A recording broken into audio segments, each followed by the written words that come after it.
Welcome to my views and news. Some news stories from Sudan, where on the 15th of April, a war broke out between the Rapid Support Forces and the Sudanese military. Fighting is still ongoing.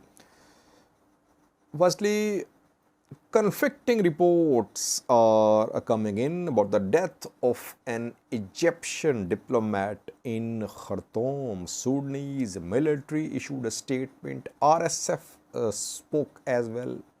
What happened? Did any staff member of Egyptian embassy in Khartoum die today or not? Efforts are intensifying by international community for a ceasefire, for a permanent ceasefire and for start of talks between the two sides. Two countries have already offered to Burhan and Hemedti to host these talks. Several countries are in the race which want to host Hemedti and Burhan for talks. Thirdly, relatively a calm day was seen in Khartoum today, though there were airstrikes, some clashes as well, but relatively less clashes in Khartoum on Monday. And fourthly, videos are being shared by Rapid Support Forces that they are in charge of evacuation. They are helping evacuation of foreign diplomats. They have shared a video showing their fighters evacuating Nigerian diplomats from the capital Khartoum. And it seems that RSF is showing flexibility for ceasefire, for extension of ceasefire, for truce. RSF's official, who is advisor to Hemedti, Hamdan Dagalo, in an interview gave some hints which indicate that RSF is showing flexibility, though did not hear of any intention from Hemedti in his interviews about sitting with Al-Burhan. But Hemedti's spokesperson, his advisor today, showed some flexibility. Firstly, viewers, Sudanese military issued a statement today claiming that an Egyptian diplomat has been shot dead by Rapid Support Forces in Khartoum. The military claimed that assistant of Egyptian military attaché was shot dead in Khartoum today. Name of this assistant, according to Sudanese military, is Muhammad al-Hussein Muhammad al-Rawi, and he was shot dead while he was traveling in his car along Al-Sayyid Abdul Rahman Street in Khartoum. Then we saw a statement from Rapid Support Forces, RSF. RSF denied the death of the assistant. RSF said that the assistant, Muhammad al-Hussein Muhammad al-Rawi, was safe. Nothing happened to him. He was not killed. He was alive. And reportedly, Egyptian embassy in Sudan, Egyptian foreign ministry have confirmed that Muhammad al-Hussein Muhammad al-Rawi is safe and sound. He was not shot dead today. So it means Sudanese military made a mistake. So far, death of Egyptian official Muhammad al-Hussein al-Rawi could not be confirmed. Though yesterday, Egyptian foreign ministry said that one of its diplomatic staff member was shot. but the minister did not share details.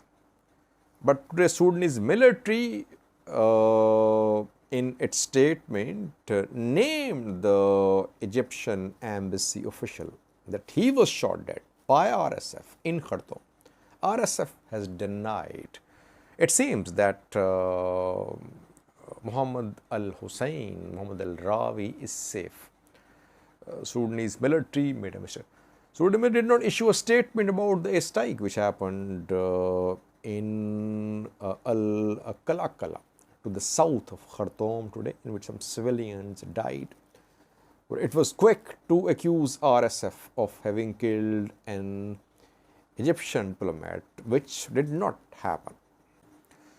Secondly, viewers, today was a relative calm in Khartoum, though we cannot say that there were no clashes, no airstrikes, But in comparison with yesterday and day before yesterday, we saw there were less clashes in Khartoum, Bahari, Darman today. Clashes between RSF and Sudanese military, partly due to the evacuations of foreigners, diplomats, still ongoing. After the completion of evacuations, we could see intensified fighting. Secondly, we saw airstrikes today. One airstrike was conducted to the south of Khartoum Central in Al-Kalakala, in which 6 civilians died reportedly. Sudanese army is silent. This airstrike was conducted in a civilian neighborhood. Another airstrike was conducted in Darman, and third one was reported in Sharkun Nil. So airstrikes happened today in the vicinity of Khartoum. No large-scale clashes. Clashes happened, but no large-scale clashes reported today from Khartoum. There were small-scale clashes. So decreased intensity of fighting could be due to the evacuations. No ceasefire extension so far. On Monday morning, 72-hour ceasefire came to an end. No extension announced so far, but in coming hours, reportedly, two sides could announce new ceasefire.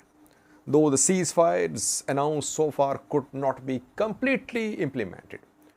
Only implementation is that diplomats are being evacuated. Otherwise, we saw clashes, airstrikes. Everything happened in these ceasefires.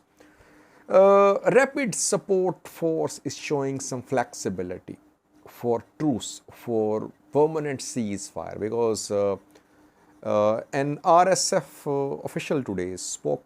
He is political advisor to Hamdan Dagalo, and his name is Faras Al-Noor. Faras Al-Noor in an interview today said that there must be ceasefire before talks. And he said that RSF wanted truce only for the sake of people, only for the sake of protection of people. RSF was not presenting itself as an alternative to Sudanese army. Talks with Sudanese army can only be held if democratic transition is completed. And he said there are some elements in Sudanese army who are patriotic, who are sensible, though those who are leading are the ones who want to create instability, who are against democratic transition in Sudan. So there seems to be a slight change in RSF's position. RSF is agreeing to a permanent ceasefire before start of talks. Though on the ground, we cannot say RSF has suffered a massive setback. No, today RSF shared a video from Khartoum showing its fighters escorting a bus of Nigerian diplomats. Nigerian diplomats were evacuated from Khartoum today, escorted by RSF fighters. It means they are in charge in Khartoum Central still. So it's not that they have suffered a massive setback in Khartoum city. Let's see. Meanwhile, Several diplomatic channels are active to bring Hamdan Dagalo and Al Burhan to the table. Several countries are showing their interest in hosting the two leaders, two commanders. In the last video, I shared with you Turkey's position. Turkish President Erdogan contacted both Hemedti and Al Burhan, inviting them to Ankara for talks. Two calls happened yesterday. And today, some Israeli diplomatic sources confirmed that Israel has extended an invitation to both Dagalo and Al Burhan for talks in Israel. And Israel, before extending this invitation, this offer, contacted US too and UAE as well. So, second channel is from Israel, and US is backing Israel. Saudi Arabia is third channel, which is perhaps the most effective one, because Al Burhan, Hemedti, both have visited Saudi Arabia together in the past. And Saudi Arabia has influence in Sudan. Reportedly, Saudi Arabia is trying to host the two commanders, and in coming weeks, the two could visit Saudi Arabia. So it's not clear which country is going to host the dialogue. Egypt wants to mediate too. Haftar of Libya wants to mediate too. Wagner commander, Wagner head 2 days ago in a social media message offered mediation too. Russians are largely silent. UAE is playing its role, but no open offer of mediation so far from the UAE. Let's see, will the two commanders meet in Turkey, Israel or Saudi Arabia?